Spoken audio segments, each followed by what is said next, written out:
یہ بتائیے کہ فائٹنگ کرپشن کے اوپر آپ کی پی ڈی ایم کا کیا بیانیہ ہے؟ آج بھی سوئس، فرانس اور برٹش بینکوں میں اربوں ڈالر پاکستان کے لوٹے پڑے ہوئے ہیں، اور اس میں پاکستان کی پاس کی بھی اشرافیہ ہے، موجودہ اشرافیہ بھی ہے. تو کوئی ایسا ماضی میں اس طرح کئی پروپوزل زیر غور آئی کہ سوئس، برٹش، فرینچ اور امریکن بینکوں سے اگر یہ 5% بھی ڈالرز واپس آ جائیں تو آپ کو آئی ایم ایف کے پیسے کی ضرورت نہیں پڑے گی. دوسرا، آپ نے فارن آفس کے اوپر بہت بڑا کٹ لگایا ہے، تو دفتر خارجہ آپ کی ڈپلومیسی کو آگے پرسو کرتا ہے، آپ کی خارجہ پالیسی کے جو ٹارگٹس ہیں ان کو آگے یہ پرسو کرتا ہے. تو اس میں آپ یہ بتائیں، بہت سارے فارن مشنز بند ہو رہے ہیں اور ڈپلومیٹک سٹاف کو آپ کم کر رہے ہیں، تو اس صورتحال میں آپ کے فارن پالیسی آبجیکٹیوز کیا متاثر نہیں ہوں گے؟ Thank you mister Pine. اچھا، بہت شکریہ. آپ کا کس چینل سے تعلق ہے؟ جی ٹھیک. یہ جو پہلا سوال ہے آپ کا بڑا پرٹیننٹ ہے.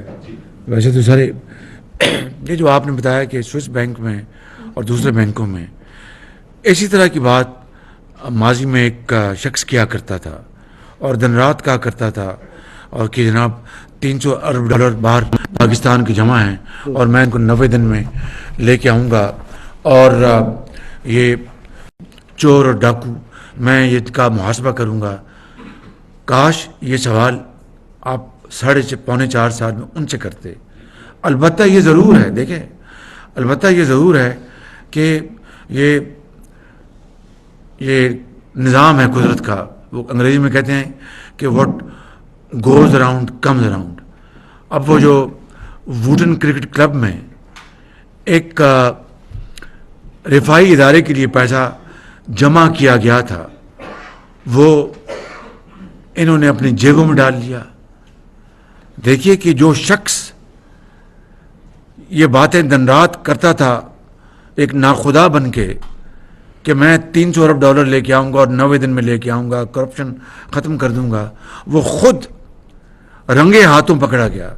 صرف یہی نہیں، وہ جو گھڑی تھی، میں آپ کو آج مزید اس میں اضافہ کر، میں بات پرانی دہرا نہیں رہا، اس میں اضافہ کر رہا ہوں کہ وہ جو گھڑی تھی جو خانہ کعبہ کے ماڈل کی، اس کو جس بے دردی سے اس کو بیچا گیا، میں سمجھتا ہوں کہ کروڑوں پاکستانیوں کی اس نے توہین کی.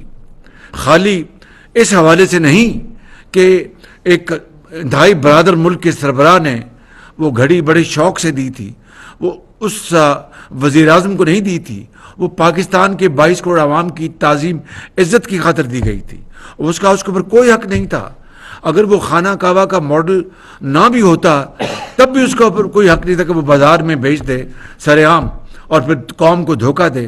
خانہ کعبہ کے ماڈل کے بعد تو ہمارا، میں سمجھتا ہوں کہ بطور ایک مسلمان کے ایک ملی جذبے کے علاوہ ایک دینی بھی ہماری سوچ ہے کہ بھائی یہ تو ایک متبرک دنیا کے متبرک ترین مقام کی اس کے اوپر اس کی عکاسی کی گئی تھی. اس کو تو بیچنا تو تصور میں بھی لایا جا سکتا. اب خالی یہی جرم نہیں کیا، وہ جو رسید جو دی گئی تھی کہ یہ میں نے 5 کروڑ میں بیچی تھی، کتنے میں؟ 5 کروڑ میں، کہ 5 کروڑ میں وہ جعلی رسید تھی. اس سے بڑا اور جرم کیا ہو سکتا ہے کہ وقت کا وزیر اعظم جعلی رسید کے ذریعے قوم کو دھوکہ دے رہا ہے. ایک تو خانہ کعبہ کے ماڈل کی گھڑی بیچی گئی اور دوسری جعلی رسید دی گئی، وہ اس سے بھی بڑا جرم. تو میری آپ سے مؤدبانہ گزارش ہے کہ یہ توپوں کا رخ اب آپ ادھر موڑ دیں.